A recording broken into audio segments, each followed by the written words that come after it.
Хотын захирагч Амар сайхан замын төвжирлийг бууруулах, нийтийн тээврийг хөгжүүлэх санаачилгаа засгийн газрын гишүүдэд танилцууллаа. Коронавирусын шинэ алдар дэлхийн нийтэд дарахж хотын захирагч урьдчилан сэргийлэх ажлыг шуурхай авч хэрэгжүүлж байна.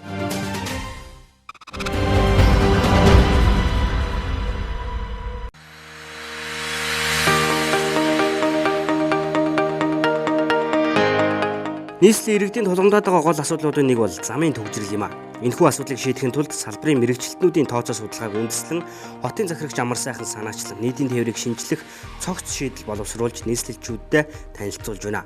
Энэ шийдлийн гол санаа нь нийтийн тээврийг хөгжүүлснээр иргэд хувийн автомашин ашиглах бус олон улсын стандартад нийцсэн цаг хугацаанд зорчдог найдвартай аюулгүй хүртээмжтэй нийтийн тээврийг сонгох боломжийг бий болгох юм а. Өнгөрсөн хугацаанд нийтийн тээврийн салбарыг хөгжүүлэх тухай ярихад зөвхөн автобусны тоог нэмэгдүүлэх асуудал яригддаг байсан. Энэхүү төлөвлөлтгүй эмх замбараагүй байдал нь буцаад замын хөдөлгөөний төвжирлийг ихсгэх шалтгааны нэг болж эхэлсэн. Хотын захирагч Амар сайхан нийтийн тээврийг эрс шинчилж дэлхийн хөгжингүй орнуудын түвшинд хүрэх зорилт тавин ажиллаж байна.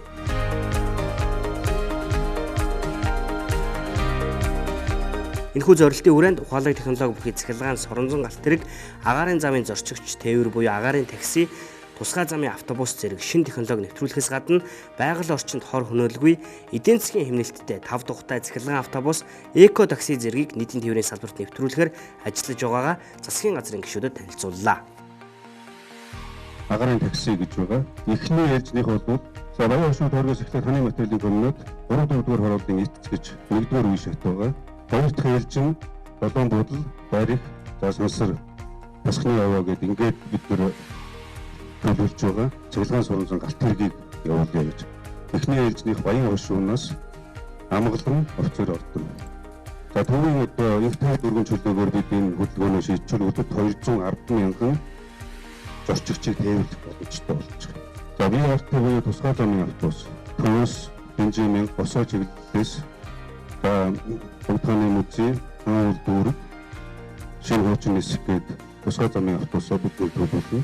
Энэ жилдээ бол ер нь бас такси үйлчилгээ шин шатанд гарах бүх тооцоо төлөвлөгөөнүүдийг хийсэн.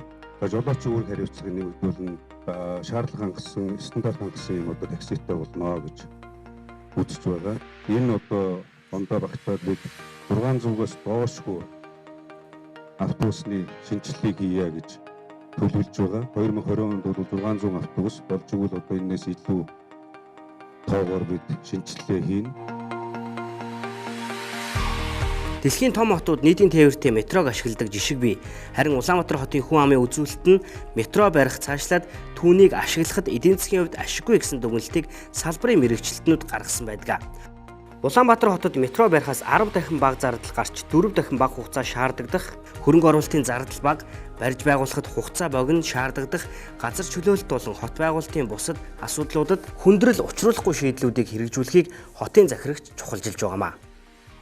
Одоо энэ Улаанбаатар хотын оршин суугчдын ажиллаж амьдарч байгаа газар нутгийн онцлог, дээрээс нь цаг агаар, энэ замын одоо дэд бүтцийн нөхцөл байдал эргээд бүх асуудлыг зөвхөн автобусаар төсөөлдөг биш, нэг бол таксигаар биш, бүрэн цогцоор нь шийдвэрлэж ингэхдээ олон төрөлд нийтийн тээврийн үйлчлэгийг иргэдэд санал болгох асуудал.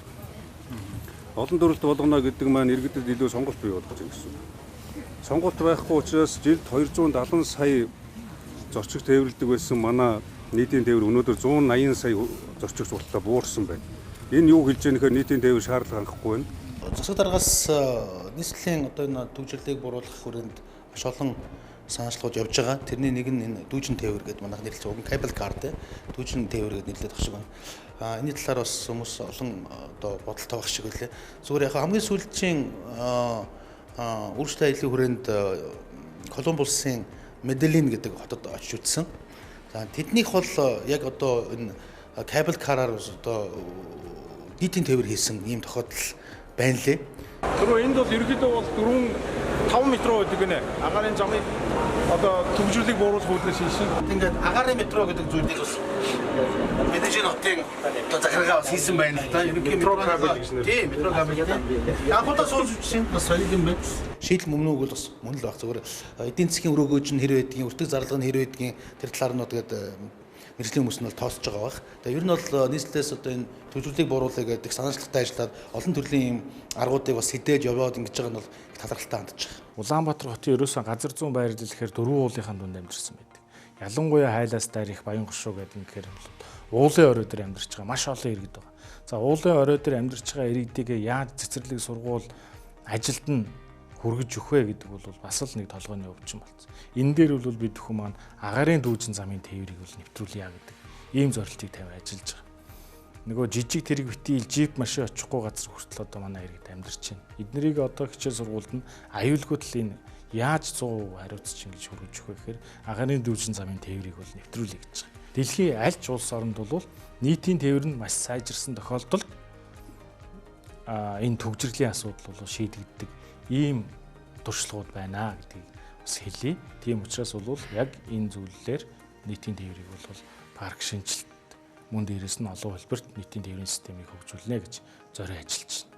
За ингээд энэ байдлыг шийдэх юм бол үндсэндээ одоо 5-6 жилийн хугацаанд Улаанбаатар хотын төгжрлийг үндсэндээ одоо 90 орчим хувьтай бүрэн шийдвэрлэх юм боломж байна гэдэг юм техник эдийн засгийн үндэслэл бол гарсан байна. Тэгэхээр Улаанбаатар хот үүнийг дангаараа шийдэхэд амаргүй.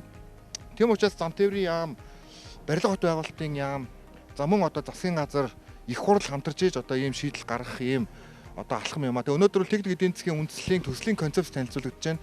Дахиад 2-3 шат үлдэж байгаа гэдэг ийм байдлаар хийж байна. Засгийн газрын хувьд бол нийслэлчүүдэд нийслэлийн засаг дараагтаа бас талархал илэрхийлэхийг хүсэж байна. Ягаад гэвэл үүрэг өгөгдснөөс хойш үндсэндээ одоо бараг 4-5 сарын хугацаанд ийм бүтэн хэмжээний шийдлийг нийслэлчүүдэд танилцуулна гэдэг бол чухал юм а. Хамгийн хямдханаар хамгийн хурдтай шийдэл нь олон төрөлт ийм тээвэр юм а гэдэг энэ шийдэл рүү явж байгаа. Тэгэхээр энэ 5 шийдлийг хийхийн төлөө нийслэлчүүд бид одоо утаагаа яаж хамтарч хийсэн шиг ингээд урагшлаад алхаж чадах юм бол төгжрлгүй Улаанбаатартай бас болох юм боломж бол байна гэдэг нь харагдаж байна. За энэхүү олон төрөлт нийтийн тээврийн цогц шийдлийг богино хугацаанд буюу ойрын 2 жилийн дотор хэрэгжүүлж эхлэх нь төгжрлийг 50 хүртэл хуваар бууруулж иргэд нийтийн тээврийн үйлчилгээг сонгон үйлчлүүлдэг болох таатай боломж бүрдэх юм. Хотын захирагчийн санаачилсан шийдлүүдийг нийслэлчүүд дэмжиж байна.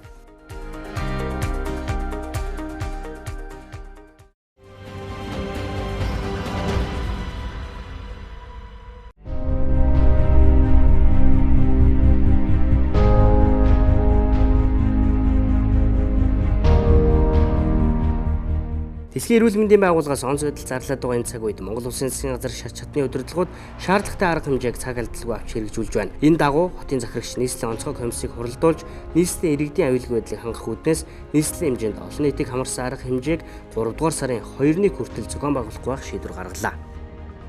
Нийслэлийн нутаг дэвсгэр дээр бид тавихын тулд өшөө хатуу чанга тавина. Бүх сургууль цэцэрлэг үйл ажиллагаагаа бүрэн зогсоож мөн хүүхдийн сургалтыг гэрээр болон цахим орчинд явуулах боломж өгчлийг бүрдүүлэх арга хэмжээг авсан байх. Хэн нэгэн энэ хорой цэрийг зөрчих хэрэггүй. Хэдийгээр бид нар өнөөдөр үндсэн сэргийлэх ажлууд хийж байгаа ч гэсэн тэнд энэ тархалт өндөр байна, тийм эрсдэл байна гэж ярьж байгаа давмгаа болохоос биш. Ингэж урдсан сэргийлж ингэж одоо өөрсдийн амнаас эрүүл мэндийг хамгаална гэдэг мэдээлэл их хомс явж байна шүү. Их ноцтой байдал үүсэх юм одоо өндөр магадaltaй гэдгийг хүн бүр дор бүрнээ анхаарч ажилласаа гэж ингэж хүсэж байна. Иргэдийн хурлаас гарах шийдвэр юм байвал тэр саналаа хурдан өгөөрэй. Тэгвэл би одоо иргэдийн хурлын төвшөнд бас тодорхой арга хэмжээнүүдийг шуурхай авч өгье гэдэг ийм одоо зүйлийг хэлэх байна. Тэгээд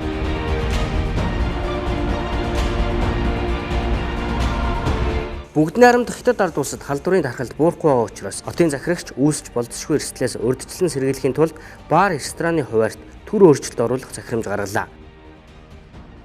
Ерөнхийдөө бол одоо нэг захирамж тогтоол шийдвэр гарсан гэдэг сургаар биевнийхээ ам дамжиж асуудал сонсож ярьдаг хэрэгжиж байгаа хэрэгжихгүй байгаа нь ойлгомжгүй зүйлүүд давмгаалж явж байгаа шүү. Халдвар төвчнөөс урьдчилан сэргийлэх арга хэмжээг авч ажиллах шийдвэрийг үл биелүүлж Орос элчингийн дэргэдэх 14 дугаар сургууль хичээллэж байгаа талаарх гомдол иргэдийн зүгээс хотын захирагчид ирүүлсэн юм а. За энэхүү хотын захирагч шуурхай арга хэмжээ авч 14 дугаар сургуулийн үйл ажиллагааг зогсоолоо. Тэр Орос улсын улс элсэн сайдын яамны холбогдох мөрөгчлөнтэй холбогдоод дээрэс нь үүрэг даалгавар өгүүлээд ингээд энэ үйл ажиллагааг бүрэн зогсоосон байж байгаа сая. Дэлхийн нийтээр ийм болцсон одоо асуудал хүндрэлтэй цаашдаа яах нь тодорхойгүй шүү дээ. Энэ бол мэдээж одоо бид нэр шат чадандаа эрсдлийг багасгахад ажиллаж байна. Ажил үргээ хийж байна. Гэтэ одоо биднэрт баяр ёслол бид нар бол хязгаарч одоо баярлж ирсэн ард түмэн.